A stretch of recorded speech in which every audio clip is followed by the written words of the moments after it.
ऐसे याद रख लो, कर्ण को डर था क्या? कर्ण किसी से डरता था? यस और नो बोलो फटाफट से। क्या बोलोगे? भैया कर्ण किसी से नहीं डरता था। भगवान कृष्ण ने जाकर के समझाया, ठीक है, कि कर्ण जिस साइड में तुम हो ना, ये अधर्म का रास्ता है, ये अधर्म का रास्ता है, तुमको इस पक्ष में नहीं होना चाहिए। लेकिन कहते हैं कि यहाँ कर्ण से स्टूडेंट को ये सीखना चाहिए कि कितना जो तुमने चुनाव किया है, जो कुछ है, जो कुछ तुमको चुकाना है, जो कर्ज तुम्हारे ऊपर है, उन कर्ज के लिए, तुम उन कर्ज को चुकाने के लिए, चाहे वो माँ का हो, बाप का हो, दोस्त का हो, या किसी भी रिश्ते का वो कर्ज हो जो तुमको चुकाना है, वहाँ पर स्टूडेंट लाइफ में आपको कर्ण से सीखना चाहिए। ठीक है, क्या बोलोगे? कर्ण को भैया डर नहीं है। जब भगवान श्री कृष्ण ने सब कुछ समझा दिया कि तुम इन्हीं के भाई हो, तब भी कर्ण मतलब मानने को तैयार नहीं। तब कर्ण की कुछ लाइन है बच्चे, और अपने जीवन में तुम एक बात याद रख लेना, अगर तुमने सोचा है कि तुम कॉम्पिटिटिव एग्जाम पास करोगे, कि कॉम्पिटिटिव एग्जाम तुमको पास करना है, तो तुमको उस हौसले से डिगना नहीं है। डिगने का मतलब है कुछ भी स्थिति आ जाए। अभी एक बच्चा मिला मुझे, इसका बच्चे क्या नाम था भानु? हाँ, शिवम शर्मा।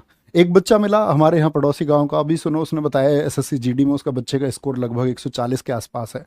तो उस बच्चे का ये कहना है कि जी जिस दिन मेरा जीडी का पेपर है, उस जीडी पेपर से 2 दिन पहले माताजी का देहांत हो गया।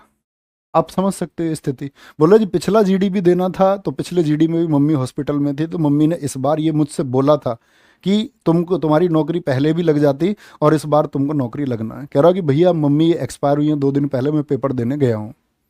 और कह रहा कि ये स्थिति है, मम्मी हमारी एक्सपायर हो गई।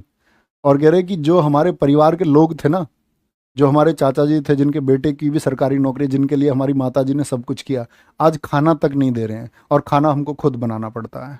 तो मैं ये बोलता हूँ कि जीवन में सबसे बड़ा संघर्ष ये है, सबसे बड़ा संघर्ष ये है कि हमने जो कुछ तय किया है वो हम पाके रहेंगे, और उसको हमको पाने से कोई नहीं रोक सकता। उसमें कितनी भी विपत्ति आए, कितनी भी परेशानी आए, हम छोड़ेंगे नहीं। तो कर्ण की वो लाइन है, ये संभव हो सकता है सूरज पश्चिम में उग जाएगा, ये भी संभव हो सकता है कि धरती पर वृक्ष स्वयं अपने फल खा जाएगा, ये भी संभव हो सकता है कि जल अपनी शीतलता त्यागे, ये भी संभव हो सकता है कि क्षत्रिय रण छोड़ युद्ध से भागे, ये भी संभव हो सकता है कि महादेव विष छोड़ यहां अमृत चुल्ले, ये भी संभव है भगवान श्री कृष्ण शिशुपाल की 100 गाली सुन ले, ये भी संभव है।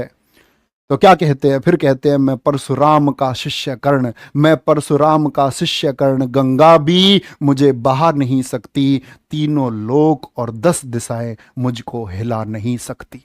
तो ये वो कॉन्फिडेंस तुम्हारे अंदर रहेगा ना कि भाई मैंने ये तय कर लिया है और ये मैं करके रहूंगा, दुनिया की कोई ताकत नहीं रोक सकती। कुछ भी होगा, बीच में क्या हुआ पता नहीं, कितनी बार सिलेक्शन नहीं हुआ पता नहीं, कितनी बार मेरिट से 2 नंबर कम रह गए, 5 रह गए, किनारे से रह गए, मेडिकल नहीं हुआ इस बार, फिजिकल नहीं हुआ, नहीं पता। मुझको सिर्फ एक चीज पता है, मेरा टारगेट कि मेरी नौकरी लगेगी, और जब तक मैं उस टारगेट तक नहीं पहुंच जाऊंगा तब तक नहीं रुकता भाई। मैं किसी से भी नहीं रुक सकता और दुनिया की कोई ताकत नहीं रोक सकती।